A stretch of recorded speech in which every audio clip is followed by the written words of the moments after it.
प्यारे बच्चों, इससे पूर्व कालांश में हमने महाकवि कालिदास पर कुछ सामान्य चर्चा की और इसके साथ साथ एमए उत्तरार्ध के थर्ड पेपर गद्य पद्य चंपू के विकल्प के रूप में चलने वाले कवि अथवा लेखक विशेष का अध्ययन, इसमें महाकवि कालिदास को यहाँ पाठ्यक्रम में रखा गया है। तो इस पेपर में चलने जो पुस्तकें रखी गई हैं उनके बारे में आपको बताया गया। साथ ही इस पेपर का जो पाठ्यक्रम है उसके बारे में आपको लिखवाया गया, बताया गया और कौन सी पुस्तक कितने नंबर की अंकों की है।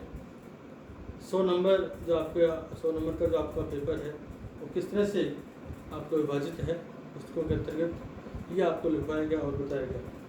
आज हम महाकवि कालिदास के जीवन वृत्तांत को लेकर चर्चा करेंगे।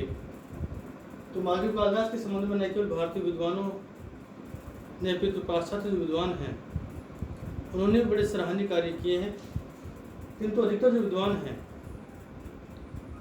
उनमें एक दूसरे में जो बड़ा ही मतभेद है, अर्थात एक दूसरे के जो विचार हैं, मत हैं, वो एक दूसरे से मेल नहीं खाते हैं। इनके संबंध में अनेक जो किंवदंतियाँ हैं वह प्रचलित हैं। एक जनश्रुति के अनुसार ऐसा कहते हैं कि महाकवि कालिदास के माता पिता का देहांत इनके जन्म के कुछ समय उपरांत ही हो गया था, और जिस बच्चे के जन्म के उपरांत जिसके माता पिता का देहांत हो जाता हो उसी की स्थिति होती है, ये हम सभी जानते हैं। तो ये ऐसे कहते हैं कि महामूर्ख थे और जो है राजा शारदानंद की पुत्री विद्युत्मा, जो कि एक विदुषी और सुंदर और विदुषी थी, उन्हें अपने विदुषी होने पर बड़ा अहंकार था और उन्होंने इस बात की घोषणा की हुई थी कि जो उन्हें शास्त्रार्थ में पराजित करेगा उसके साथ ही वो विवाह संपन्न करेंगी। तो अनेकों राजा उनसे शास्त्रार्थ करने के लिए आते हैं, लेकिन उन्हें शास्त्रार्थ में पराजित नहीं कर पाते हैं और वापस ही लौट जाते हैं। तो जो राजा उनसे शास्त्रार्थ करने आते हैं वो बड़े खिन्न थे और उन्होंने एक योजना बनाई, षड्यंत्र रचा कि क्यों नहीं इस विद्युत्मा नाम के विदुषी का जो पाणिग्रहण संस्कार विवाह है वो किसी महामूर्ख से करवा दिया जाए। और अपने इस योजना के तहत, अपने इस षड्यंत्र के तहत वो किसी मूर्ख व्यक्ति की खोज करते करते जंगल में जाते हैं और वहाँ एक व्यक्ति को जिस शाखा पर बैठा होता है उसी को काटते देखते हैं। इससे ज़्यादा मूर्ख व्यक्ति उन्हें कौन मिल सकता है, और उस व्यक्ति को वो नीचे उतार कर पेड़ से और ले आते हैं। और ये कालिदास ही थे कि और उन्हें समझाते हैं किस तरह से आपका विवाह किसी विदुषी के साथ में करवाया जाएगा और आपको उनके साथ शास्त्रार्थ करना है और केवल मात्र आपको अपनी गर्दन झुकाकर हाँ उनके हर प्रश्न का जवाब हाँ में देना है।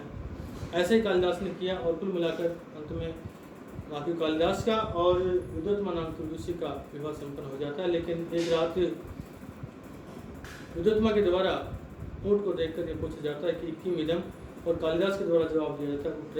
तो यह सुनकर विद्युत्मा बड़ी खिन्न होती है और वह उन राजाओं के द्वारा किए गए षड्यंत्र को समझकर दुखी होती है और उसी रात वो कालिदास को घर से बाहर निकाल देती हैं।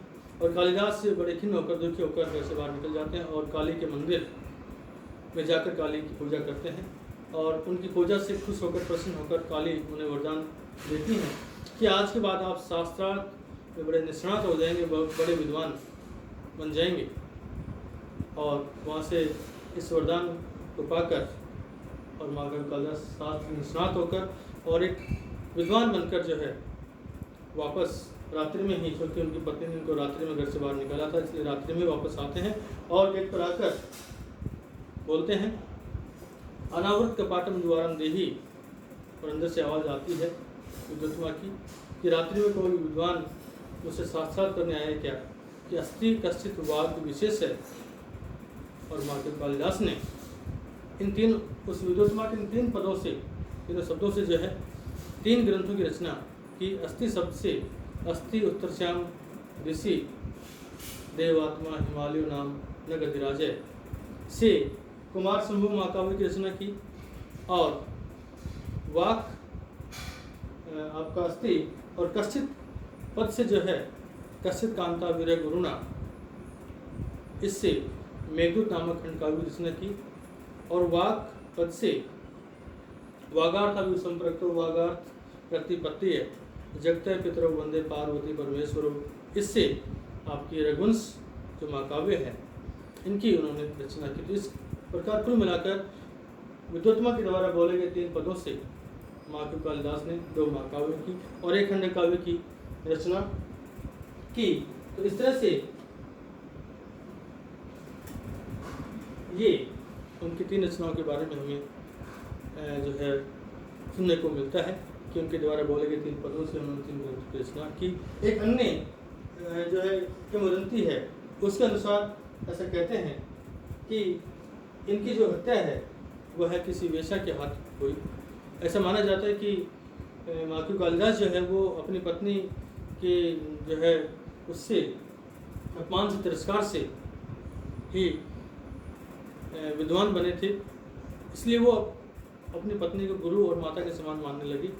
लेकिन यह बात उनकी पत्नी को रास नहीं आती है और वो उन्हें साफ दे देती हैं कि एक न एक दिन आपकी हत्या जो किसी स्त्री के हाथ ही होगी। लंका के राजा कुमारदास जो है वो महाकवि कालिदास के परम मित्र थे और एक दिन किसी वेश्या के घर वो बैठे होते हैं और महाकवि कालिदास भी वहाँ पहुँच जाते हैं और एक द्वार पर ऐसा लिखा हुआ होता है कि कमले कमल उत्पत्ति सूर्यते न तो दृश्यते।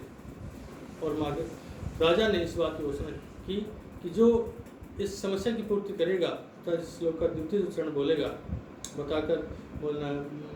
बताएगा उसे विपुल मात्रा में स्वर्ण मुद्राएं दी जाएंगी। तो महाकवि कालिदास ने उस श्लोक को देखकर जो है इसके प्रथम चरण को द्वार पर देख करके और उसकी पूर्ति के रूप में बोला कि बाले तो मुख अम्भोजे कथम इंदी वर्धवयम। और इस तरह से उन्होंने इस समस्या की पूर्ति की और इसके एवज में उनके परम मित्र लंका के राजा कुमारदास के द्वारा जो है उन्हें विपुल मात्रा में स्वर्ण मुद्राएं प्रदान की जाती हैं। लेकिन चूँकि वेश्या जो है इस बात से बड़ी खिन्न होती हैं और उन्हें उन स्वर्ण मुद्राओं से मोह हो जाता है और वो महाकवि कालिदास की जो है हत्या कर देती हैं। जब राजा कुमारदास को इस बात का पता चलता है तो वो भी महाकवि कालिदास की चिता में कूद कर जो है और अपनी जान दे देते हैं। लेकिन इस तरह से कालिदास की रचनाओं में इनका जो है कहीं उल्लेख नहीं मिलता। अब इस किंवदंती में कितनी सच्चाई है, वास्तविकता है, यह कुछ कहा नहीं जा सकता। लेकिन एक सरस्वती के वरपुत्र जो है इस तरह का जो है उन पर दुष्चरित्र का आरोप लगे, ये जहाँ तक समझ में नहीं आता है।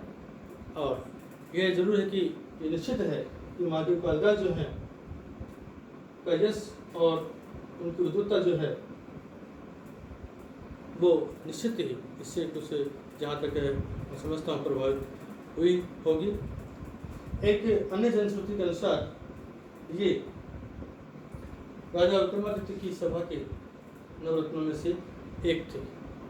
तो इस तरह से महाकवि कालिदास के जीवन वृत्तांत के बारे में इस तरह से हमें जनमानस में जनश्रुतियाँ और किंवदंतियाँ जो है वो सुनने को मिलती हैं। इनका जीवन समय और जीवन जन्म स्थान जो है वो हम अगले कालांश में देखें।